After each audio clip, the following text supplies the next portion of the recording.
मेरा नाम आरुषि है। ये कहानी मेरी बेटी अदिति और उसकी ज़िंदगी पर है। मैं बिजनौर के एक छोटे से कस्बे की रहने वाली हूँ। जब मैं विधवा हुई तो मेरे माँ बाप ने मेरी दूसरी शादी कर दी। एक ऐसे व्यक्ति से कर दी जिसका पहले से ही एक बेटा था और मेरे पास भी एक बेटी थी। अब मेरा बेटा और बेटी एक ही कमरे में सोते थे, मगर सुबह उठते ही मेरी बेटी बेड की चादर दिन प्रतिदिन चेंज कर देती।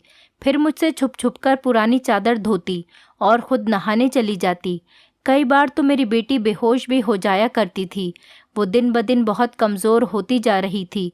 एक दिन सुबह उठकर मैं जल्दी से बेटी के कमरे में चली गई, मगर आगे का माहौल देखकर मैं शर्म से पानी पानी हो गई।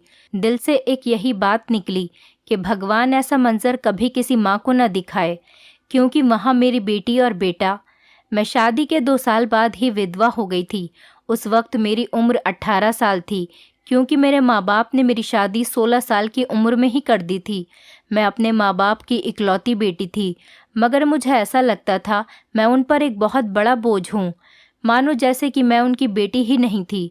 मेरे पैदा होने के बाद ही मेरी माँ कोई खुशी नहीं देख पाई थी और मेरे पिता, उनको तो बेटे की बहुत चाहत थी, इसीलिए वो मुझे नापसंद करते थे और हमेशा ही मुझसे अलग रहते थे। मुझे दिल से प्यार नहीं करते थे। वो मुझे अपना मानते भी नहीं थे और मुझ पर बहुत गुस्सा करते थे। कुछ ख़ानदानी सख्तियों की वजह से मेरे पिता दूसरी शादी भी नहीं कर सके। बस इसी कारण वो मुझसे बहुत नफ़रत करते थे। हर वक्त मुझसे सख्ती से ही बात करते थे और इसी वजह से उन्होंने मेरी शादी भी जल्दी ही करवा दी थी। मेरा पति सरकारी स्कूल में एक शिक्षक था। हमारी एक 3 साल की बेटी भी थी, मगर एक दिन विद्यालय से आते हुए रास्ते में उनका एक्सीडेंट हो गया और मौके पर ही उनकी मृत्यु हो गई।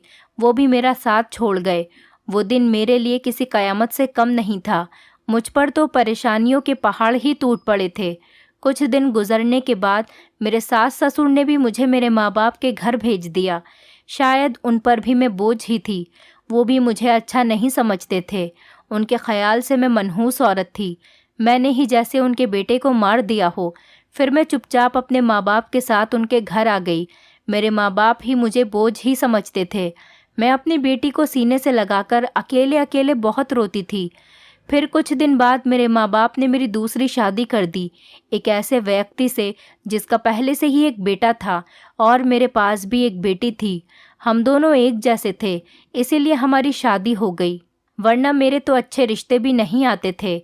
उसका बेटा मेरी बेटी से 1 साल छोटा था। उसके बेटे का नाम अभिषेक था और मेरी बेटी का नाम अदिति था। हम लोग साथ ही रहने लगे और वक्त इसी तरह गुजरने लगा। देखते ही देखते अदिति 16 साल की हो गई और अभिषेक 15 साल का हो गया। जब अभिषेक के पिता का देहांत हो गया, वो भी इस दुनिया से चले गए। मतलब मेरे दूसरे पति भी हमेशा हमेशा के लिए हमें छोड़कर चले गए। उनकी हमेशा ही तबीयत खराब रहती थी। उन्हें तरह तरह की बीमारियों ने घेर रखा था, लेकिन उनकी बीमारियों के साथ जैसे तैसे गुजर बसर हो रहा था। उनके जाने के बाद मानो जैसे घर की रौनक ही उड़ गई हो। हमारा अपना मकान था, इसीलिए किराए की चिंता नहीं होती थी और मेरे घर में ही एक किराना की छोटी सी दुकान थी। एक दिन जब हम सब लोग सो रहे थे, फिर अचानक ही बहुत ज़ोर से आवाज़ आई। मेरा तो दिल बैठ गया। मैं बहुत घबरा गई थी और डर भी गई थी। मैंने देखा कि ये आवाज़ तो अभिषेक के कमरे से आई है। मैं उसके कमरे की तरफ दौड़ी तो मैं देखते ही हैरान रह गई। कमरे की छत गिर गई थी।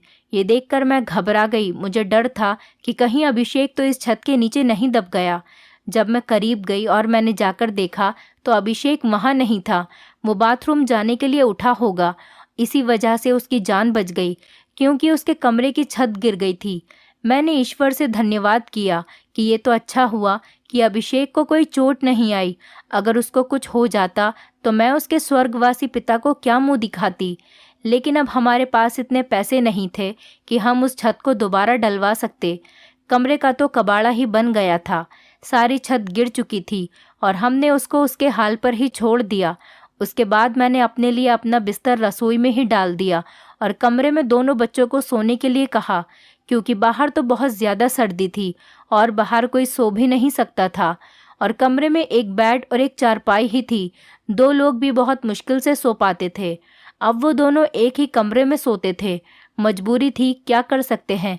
एक कमरे में तो दुकान थी और मेरे पति ने घर में 3 ही तो कमरे बनवाए थे। यूँ तो हम 3 लोगों के हिसाब से कमरे ठीक थे, लेकिन एक कमरा दुकान के लिए भी तो ज़रूरी था। अब मजबूरी थी, क्या कर सकते थे, गुजारा तो करना ही था। एक दिन मेरा बेटा बेटी के कमरे में सोया तो सुबह सुबह कुछ ऐसा हुआ कि मैं चकित रह गई। अभिषेक तो सवेरे उठकर नाश्ता करने भी बैठ गया था।